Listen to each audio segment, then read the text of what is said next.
Վոլոջա Հակոբյան։ Պարոն Աբրահամյան, դուք անընդհատ հղում եք անում պարոն Ղազարյանի երեկվա հայտարարությանը, որ ինքը կանադառնա, բայց ուզում դուք հիշեք պարոն Ղազարյանը ինչ կոնտեքստով անդրադարձավ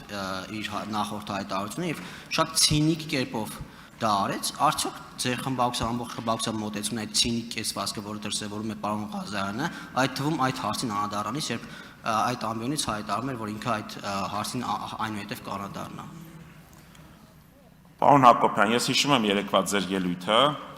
այստեղից հնչեցված եւ շատ լավ հիշում եմ ինչ եք դուք ասել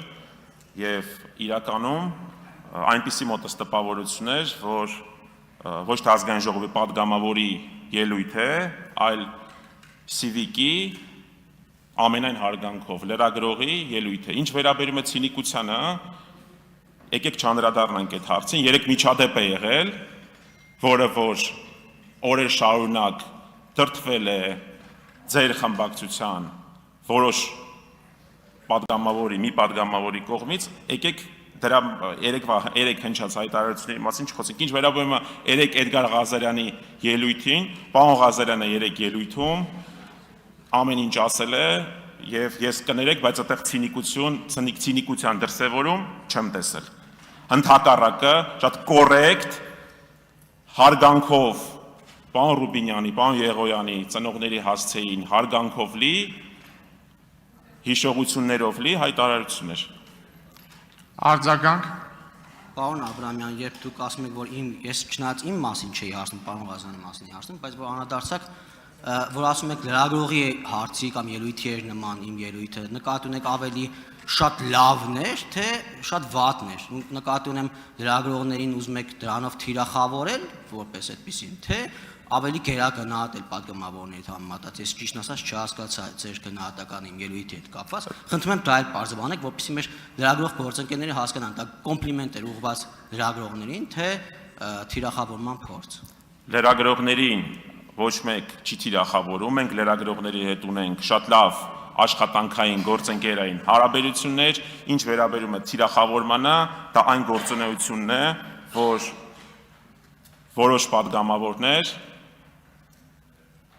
որոշ падգամավորներ տարիներ շարունակ դրանով զբաղված են եղել, պարոն Հակոբյան։ Ինչ վերաբերում է կոնկրետ հարցերին, ապա ըստ էության հիմա քննարկվում է, ընդ որում ես հիշում եմ նաև ազգային ժողովի նախագահության նորընտիր նախագահության հորդորը պարոն Արամ Վարդևանյանի ազգային ժողովի նախագահի տեղակալի պաշտոնում ընտրվելու հարցը եւ ձեր հարցերը տվյալ օրակարգին, պարոն Հակոբյան, որևիցե առնչություն չունեն եւ ես ձեզ, ինչպես նաեւ ձեր խմբակցության падգամավորներին, ինչպես նաեւ ազգային ժողովի նորընտիր նախագահությանը հորդորում եմ հետևողական լինել, ես հիշում եմ երեկվա ելույթները, Ավարտեք։ երբ որ դուք այստեղ կանգնած էիք եւ ասում էիք դե ըստ էության խոսեք։ Խնդրում եմ հարցերը ուղղել ըստ էության։ Շնորհակալություն։ Հավանիչ տեսանյութը եւ բաժանորդագրվիչ նորությունները բաց չթողնելու համար